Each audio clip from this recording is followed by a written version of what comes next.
get into some training camp questions. All right, so there's a few that are on my mind, right? Let's go ahead and start off with just the big ones, right? Alfaru Aminu and Thad Young.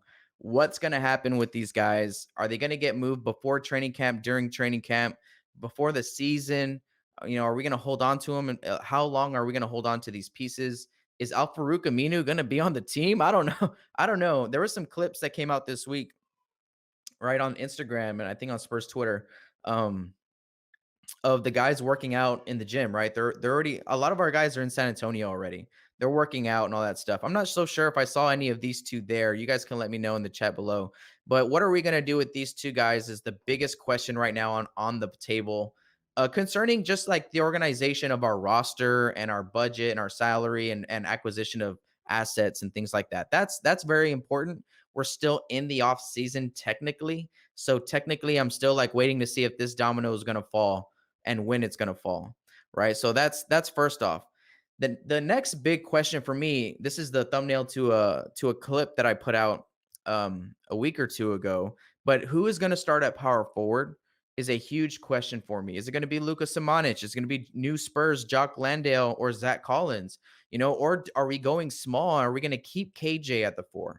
Or are we going to run Doug McDermott at the 4? See, I'm leaning more towards the big side. I think we need to get a little bit bigger to help out Jakob around the rim defensively. So I think we go a little bit big. That's my opinion. But the Spurs, who knows what the Spurs got in their bag? I'm what I would do to be a fly on the wall in that Spurs coaching office when they're talking about what their game plan is this season for the power forward position. I would be so interested just to hear what they have to say about that. But who is starting at power forward is a huge question for me and is really going to show us what the Spurs plans are for this season. Because I mean, every year, let me tell you, let me educate you guys a little bit about how a season actually plays out for a team and a coaching staff. Every year, the season starts with your coaching staff like preparing their roster, preparing their philosophy, their offensive, defensive schemes that you want to run for the roster that you have. You're planning who's getting touches, who's our number one, number two guy. What are we going to build our identity off of? And then once you start that, once you create that plan as a coaching staff, the next thing is building it. And great teams don't deviate from the plan. Like, the Spurs don't, guys. I mean, last year the plan was probably like, okay, we're gonna give Rudy Gay and Patty Mills a lot of run. It's their last year here. We're gonna give them a lot of run, no matter how good the young guys are. We're gonna give them all the run. Did they deviate from that plan? No, no. It didn't matter how good Devin Vassell was or Luca was. They weren't getting that tick. You know what I mean? Over Rudy Gay and Patty Mills and guys like that. So, um, I think it's going to be very interesting to see him preseason and in the first weeks or so of the regular season what the plans are for the power forward position. Huge question going into training camp, and I'm sure in training camp, guys, what they're going to do is they're going to mix. They're going to roll with a couple different ideas, and they're going to see what works, what doesn't work. What might be your favorite idea or my favorite idea might not work when they actually put it on the floor and see it, right? So, very very interesting to see what happens at the power forward position.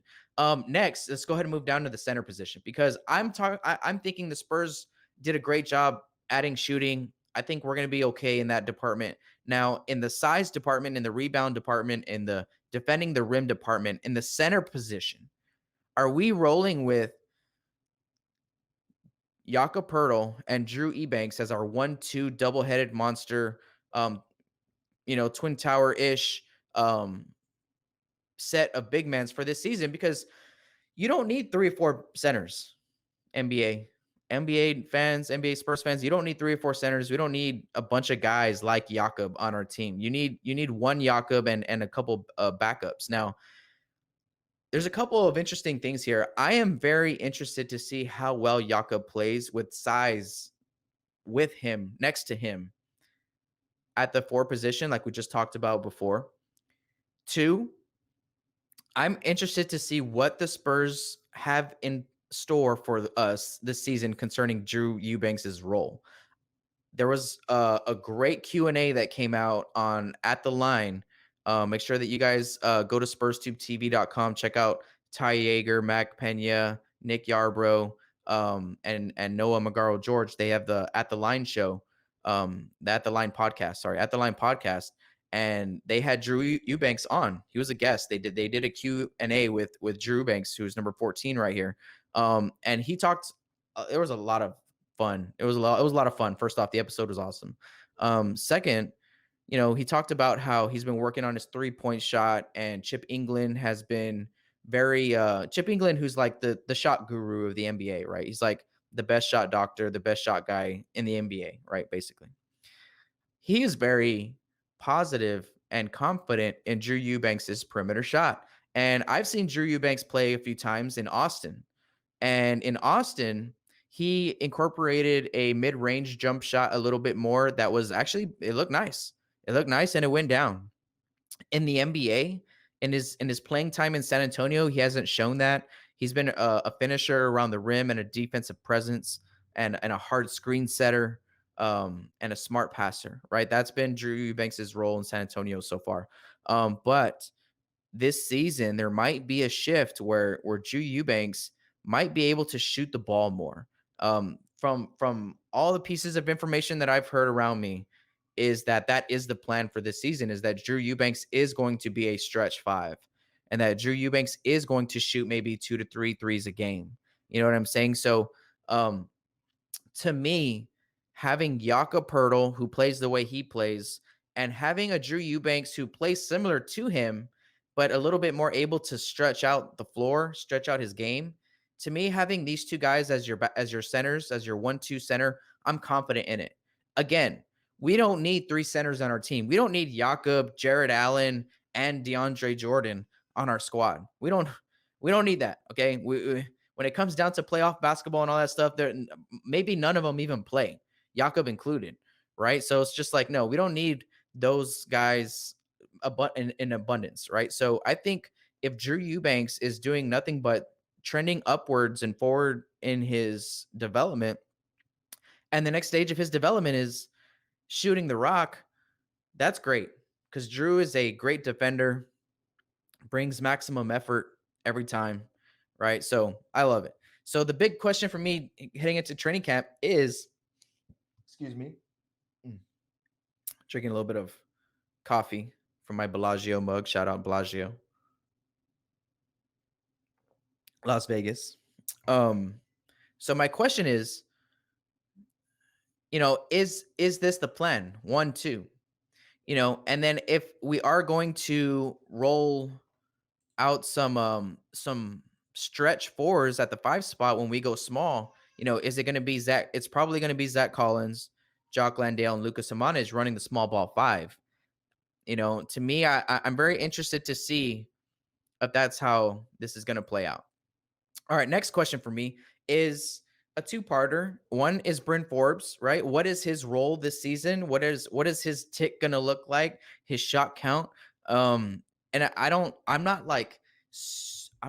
really worried about it. Like, I'm not really worried. Oh my God, if Bryn Forbes gets 20 minutes a game, that's fine. That's fine. I'm okay with it, as long as the role and the philosophy is all good, and the wealth is being spread throughout the team, which I'm pretty sure it is. So Bryn Forbes' role this season for me in general is interesting, and I'm excited to see what that is. And in training camp, where are they going to have him? They're going to have him primarily at the 2. What? I don't know.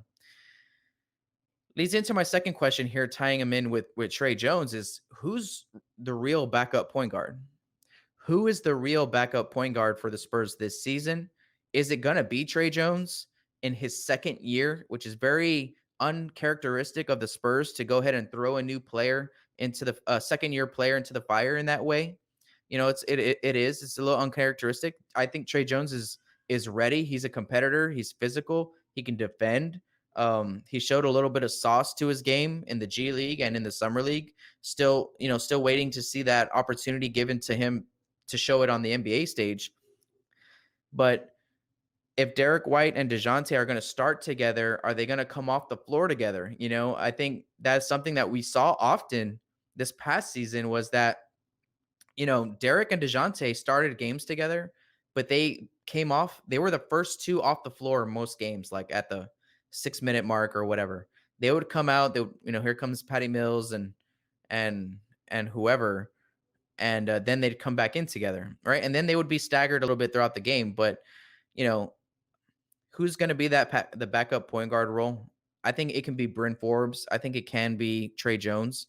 Um, Zach Montana, who's going to be a contributor this year on SpursTubeTv's The Postgame Show after the buzzer, was he made a great point. He was just like, look, he wants to see Bryn Forbes and Lonnie Walker come off the bench together and just kind of go to work together. And when you put it in that perspective, it really doesn't matter if he comes off the bench as a point guard or not, if Lonnie Walker's coming off of the bench with him, because they kind of both have the ability to play with the ball in their hands, right? So and run the offense. I think it should be okay. But who's the backup point guard, and who's getting that responsibility and that role to come off the bench and run the show, right? It's another big question. All right, another big question here. Got a few more. Got about two or three more. Is how involved are these two guys going to be? How involved are Devin Vassell and Lonnie Walker going to be in the offensive plans of this season? And it's exciting for me because if it was me, I would have I mean about 50% of the offense drawn up for these two guys. Like I want to get Lonnie Walker as many opportunities to score the ball. I want to get Devin Vassell many opportunities to score the ball. Um, both of these guys are are due for like a breakout role. Lonnie Walker has that big year coming up, and I've been watching a lot of his highlights, and he's got it all, man. When you go look at Lonnie Walker's highlights this season, now I always mention this too. He had a lot of highlights, but they were a little bit inconsistent, and you can tell there was a lot of ups and downs this past season for Lonnie Walker. But when you see what he is capable of, oh my Lanta, right? Oh my goodness, man. Lonnie Walker is catching, ripping to the rim, finishing at the basket. He's hitting his mid-range shot in rhythm. You know what I mean? He's catching the ball off the dribble, catching players getting it. He's very smart about getting his shot off. I just want to see Lonnie Walker have a huge role this season. And I think Devin Vassell, if the Spurs want to be competitive this season and make that playoff push, I don't think you can put like a leash on Devin Vassell. You know what I mean? Like the Spurs kind of, they keep that leash kind of short for a season or two, and then they give you a little bit more, and then a little bit more, a little bit more. And then when you earn it, they give you a lot of opportunity. That's kind of how it goes here. I think if the Spurs want to be competitive this season, you got to let Devin Vassell make a jump, and you got to use him. We got to use him and expand on him. I think he showed a lot of potential this season on the floor offensively. I've been looking at some of his tape. He works great catching the ball in the corner. Like we always have a guy in the corner, and they, when the ball's kicked out to them, what do? Do they catch it and shoot it? Do they work? Do they, put it on the floor? Devin Vassell's shown a lot of skill catching and working from the corner, so working off ball, right? And also catching on the wing and working off the wing to get his mid-range shot off, to get his three-point shot off. He's very, very smart. So we have to let these guys shoot the ball. These two guys need to shoot a lot of shots every single game. Next question is Joshua Primo. How good is he really? How good is he gonna compete? And I have a feeling that he's going to show that he's 18 or 19 physically, but I think he's also going to show that skill-wise he's leaps and bounds like ahead of a lot of people, and that he's like just as skilled to shoot the ball and compete and do all those things on this level.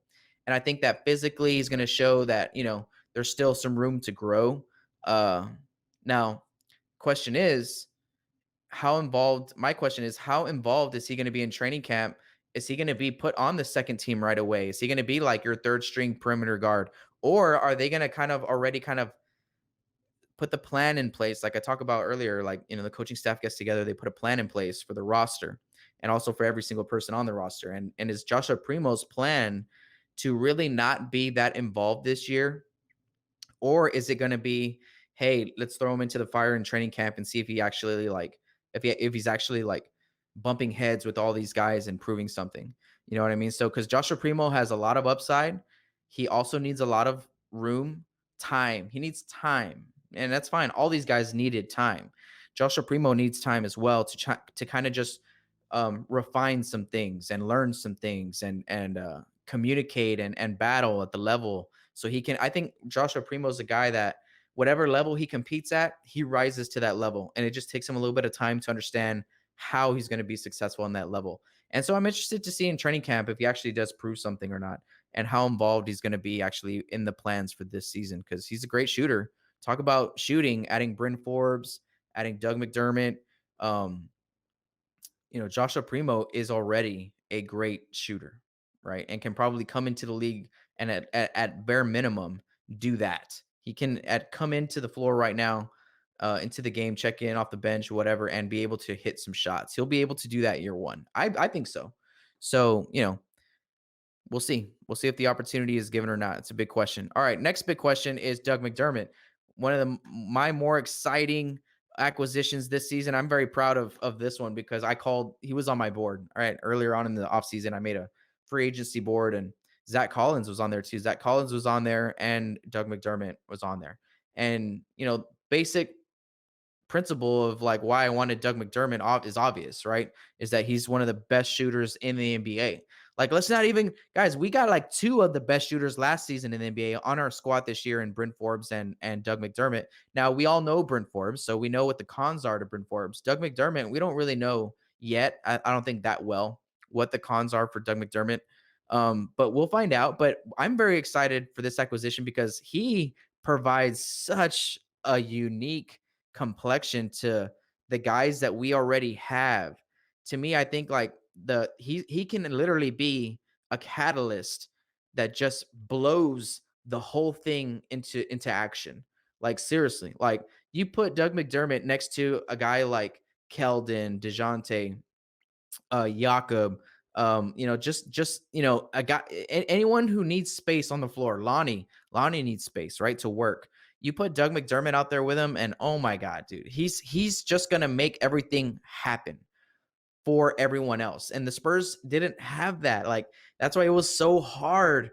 It was so hard this season to score the basketball because once like in the second half of the season, because literally all the defenses just kind of sunk off and helped and just played the drive. Well, now they can't do that. Now putting him on the floor immediately pushes that pressure release button.